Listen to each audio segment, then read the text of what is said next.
like trying to, Right. which is not going to make that much money. So instead of like trying to keep up with the Joneses and trying to keep up with the hype and the house and all the crap, we just like cut our life in a third. I commend you. I definitely am not in that race. I have settled into the showbiz middle class with serenity, like warm water. I have sold out with such a warm place. Yeah. I got a corporate gig tonight. I'm going down by Staples Center, and I'm going to do a corporate gig, make some change, and then I got an appointment at midnight. I got to go do some weird thing, I'll tell you off the air about, and something altruistic. You're muling something over the border for a couple guys. You know what? If you Right up your keister? The exact 180-degree opposite of that. Oh, right. Other work like that. Got it. And yeah, so I'm definitely not in that race at all. I'm well aware. And you know what? I was on Broadway watching. Let me rephrase that. I was in the audience at Broadway watching Martin Short's one-man show, and he does that thing where he does Jiminy Glick, and he brings someone famous from the audience on stage. And he brought me on stage. He goes, "I'm here with David Spade," and he just kept saying it over and over, and the crowd is laughing. I go, "I'm not David Spade. I'm Jay Mohr." And he goes, "Oh, Jay Mohr, you've been in the business a very long time, and you just sort of keep hovering along in the show business middle class." And he said that like as a joke, but like it had this amazing enlightening effect on me where I realized, oh, I'm not Ryan Reynolds, nor will I ever be. My name is never going to be above the title. It may be some stroke of good fortune where I play my cards right, where my name's above the title. But when you realize, no, bro, you're going to be number 8 on the call sheet for the rest of your life and make a fucking sick living doing it, and you're going to do stand-up when you're off, like that was enlightening to me. Sure. Him saying that as a joke that was a weird walk back to the hotel. Like my name's on the marquee at Gotham Comedy Club, and I see my name up in lights, and I go, yeah, like this is great. Like what's happening right now, if you tapped the 16-year-old high schooler at a urinal at Verona High School and said, "This is your life," I would have fucking done backflips and said, "Holy shit." It's hard. That's hard for me because I'm sorry, I didn't mean to get choked up. No. But you're just clearing your throat? Man. Yeah, I was doing. I got choked up. Get this back. No, I don't. I have a hard time appreciating what I've done. I have a hard time appreciating where I've got. You know, if you're looking at IMDb, I am always about what's next and not ever appreciating. But that's why you succeed. What I've done. That's why you're not. You know, that's why you succeed. That's why people like you succeed, because you film a movie. Because what's next? I want to direct again. I want to do what I want to do. Right. I want to call the shots. If you didn't have that insatiable desire to take that next rung on the ladder, then you would just be a fucking washout. You'd be a cautionary tale, and you're not. You're successful because of that. Well, but that's the funny thing. So it's a fork in my road. In my life, you know, I was like, what am I going to do? Do I want to be in Dungeon Siege 2 Electric Boogaloo, or do I want to call me. I'm into that, by the way. I want to put a pool in my backyard. Call me. Get this fucking mortgage to shoe level. You know, but we that's what I mean. Descendants. I just did Descendants, which was great, and I just did this. He should have won Best Actor. I didn't see The Artist. There's no doubt. You didn't see The Artist? I'm not watching a fucking silent movie. You know why? Because I'm a fucking grown-up. It's 2012. Don't push a fucking silent movie on me. I'm a grown-up. Look, they don't talk. Well, then I don't want to see it because it's a fucking sound stage. They're all at work on a sound stage. No one's wearing a mic. Yeah, it's incredible. I'll take your word for it. I'll watch fucking Chaplin and Buster Keaton. And then I'll watch George Clooney absolutely fucking annihilate in The Descendants and get ass raped out of an Oscar by some charming fucking greaseball that doesn't talk. He should have won the Oscar. He should have won the Oscar. That was some of the greatest... He looked Hawaiian. What the fuck do you need me to tell you that in the middle of The Descendants, you're like, now how Hawaiian is George Clooney? Oh, wait, he's not Hawaiian at all. He's just a guy that lives in fucking Hawaii. Like, his family's not even Hawaiian. His ancestors were Hawaiian. Not only that, but it was like he was acting without speaking in that movie. And the crossroads. The simplicity of that talking movie to the girl there's so much you could blow up. Sorry, I don't want to give anything away in that movie. If you haven't seen it, real quick, if you name an impression you like, and I'll do this live read. My favorite thing in the world. So I walk around impersonating you, impersonating Tracy Morgan. All right. Hey, if you're going to the post office to send out your letters and packages, the truth is you're wasting your time. Nobody goes to the post office, not even the postman. He goes around back when they give out the free ham sandwich. Take my advice. You got to use stamps.com. That's what you got to do, Matthew Lillard. Use stamps.com. Stamps.com is quick and easy, goddammit. You get postage. It's all about postage. How you going to mail letters without postage? Stamps.com. You buy and print official U.S. postage using what you already have. Your own computer and printer, baby. And with that digital scale that they give you one. They give you a digital scale. Look at the game tape. Stamps.com eliminates the guesswork. You'll get exact postage for any letter or package 24/7, baby, whenever you need it. And the mailman, he picks it all up. You go, how you doing, Uncle Sam? I got a package for you, damn it. You'll never go to the post office again. Give me another impression. I'm running out of breath. Walking. Yeah. I want you to use stamps.com too, or as well. Right now, use my last name, Mohr, M-O-H-R, for this special offer. It's a no-risk trial plus $110 bonus offer. Includes the digital scale. I heard you, Chris. Digital scale and up to $55 free postage. Don't wait, baby. Get pregnant. Go to stamps.com before you do anything else.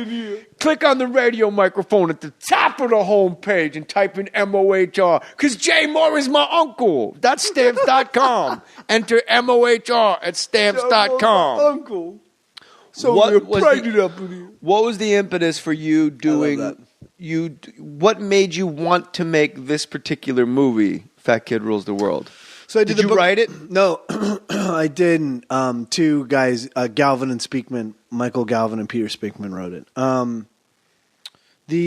read the book on tape. It's based on a book on tape by K.L. Going.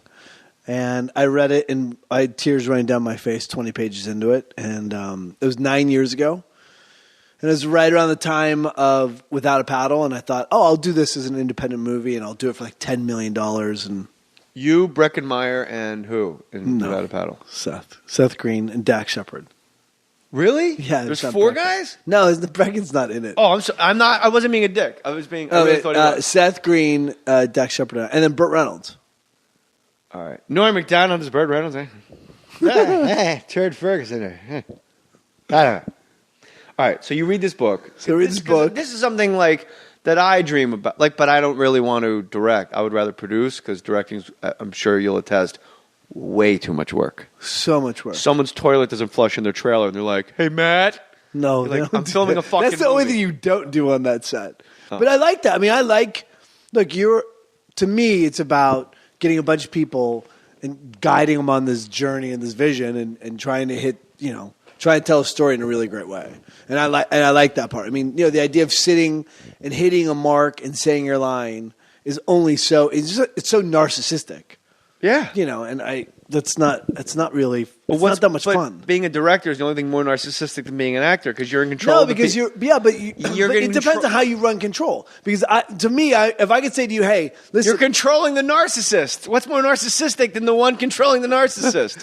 I'm going to tell the narcissist where I want him to stand to be narcissistic. Yes, that director's out there. That is not me. I'm the guy that's like, here's what I think. I think this should be. I think it should be a propeller, and I'm pointing to the propeller in the Mustache Studio. It should be that. We have boat propellers on the walls. The listeners are like, I think Matt Lillard just fucking dropped acid.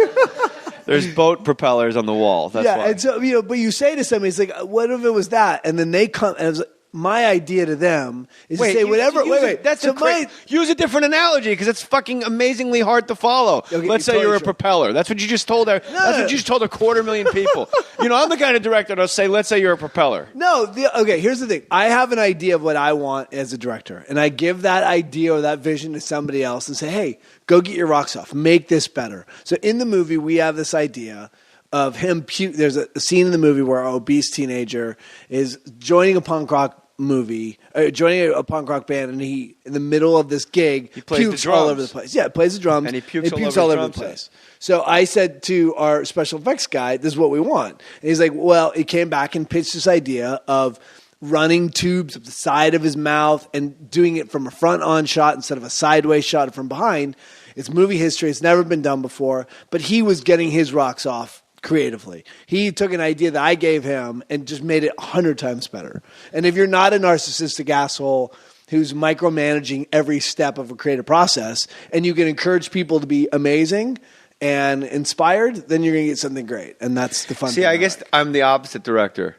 If I was the director, because immediately I'm going. Maybe yes. So you pitch me. You're the special effects guy. Okay, here's what I want to do. I want to do a jowl implant. I want to cast his face. Wait, jowl implant? Yeah. I'm gonna, so he goes. So I get a makeup guy to come in. To a prosthetic over his face, right? That's going to cost me like $3,000 for the day. No, I'll take care of the price. Don't worry about that. I'm going to run a tube up through the back, and I'm going to squirt on both sides. I'm going to puke. Like we'll do 12 gallons of puke coming out his mouth. That sounds really cool. Great. I was thinking I was just going to shoot him from the front, and I'll do a cutaway of his hands, and then I'm going to fill his mouth up with cream of mushroom soup, and then we cut back. But this is better. Jay Mohr. We're gonna make history. But I want the history to be the film, not the puke. Because how are you going to top Stand By Me, the all-you-can-eat pie? You should see this. All right. Maybe we do. Because maybe to me, download it, like when I watch 21 Jump Street and Channing Tatum just runs around the corner and fucking pukes all over. What the fuck is his name? Joe, what's his name? I don't know. Channing Tatum's really funny, dude. He runs around the corner and fucking pukes all over Jonah Hill. Like he literally just came around the corner and like had to run through a hallway for like a minute with a giant mouthful of like clam chowder because there's no cut. And then he just goes, blah. It made me so happy knowing that he had to run that far with that shit in his mouth. But you want tubes and stuff. Yeah, I mean, look, that's Look, I just talked to the unit production manager, and he told me it's too expensive. But look, why don't you just do it my way? Shut the fuck up. All right, we'll do it your way since I'm intimidated by you. No, so we, So did you get on film like an incredible vomit scene that people are going to talk about? I think so. Yeah. What the fuck? You can't be in a fucking think so moment when this guy talks you into like, then there's going to be fucking tubes and a jowl implant. We're going to remove the bottom row of this kid's teeth and fill it with fucking pipes. Like you need that giantest thing in the world. Yeah, it is. But it is that. It's that. I mean, look, the movie. It's one of the set pieces of the movie, and it works. I mean, look, the movie works. So it took 9 years to get it made. I thought I was going to do it for $10 million. We did it for $750,000. Wow. I made, $6,000. Yeah. But we made something that I think's really pretty amazing. We released it at the South by Southwest Film Festival, and we won the Audience Award. And today, crazy enough, we just went live on tugthefatkid.com. So if you go to thefatkid.com, you can request to see this. Because what happens, we premiered at South by, and we got a bunch of offers to release the movie. They were all shitty. They weren't going to give us any money, and our investor was never going to make his money back. And so I said, let's just do what let's just... The reason you're on this podcast is I got an email out of the blue from you saying, hey, friends, right, we're trying to raise X amount of dollars for this film. So anything you could do to help would be great because it's really special and it's a real special project of mine. It's in my heart and it's a really incredible message and it's a big deal. And I went, oh my God. And then I did not see the movie. I'm not going to lie to you. I did try and I could not fucking open the QMOV file that whoever, Bert, I think is your assistant, sent me. And I really tried. I tried in Denver. I tried in Salt Lake City. I tried in LA. I tried in 2 time zones in 3 cities. Didn't work, bro. I saw the trailer and I went, this is exactly the kind of movie I want to see. And holy shit, that kid really is fat. Yeah, he's a big kid. Like, you really got a fucking fat guy. But you forget... How old is he in real life? It's 21. Oh, playing a teenager. Yeah. So I was like, if you're 15 that fat, your parents should go to jail. But he's unbelievable. When you watch, you have to see the movie. You'll love the fucking movie. Just tell your assistant to stop sending me shit files. Tugthefatkid.com. You can set up at any... So what we did is... How are you going to make money if everybody watches it for free online? No, but it's not online. What we did... Tugthefatkid.com. So this is what I'm saying. So we, instead of taking that shitty deal, we went out, raised a lot of money on Kickstarter. Okay.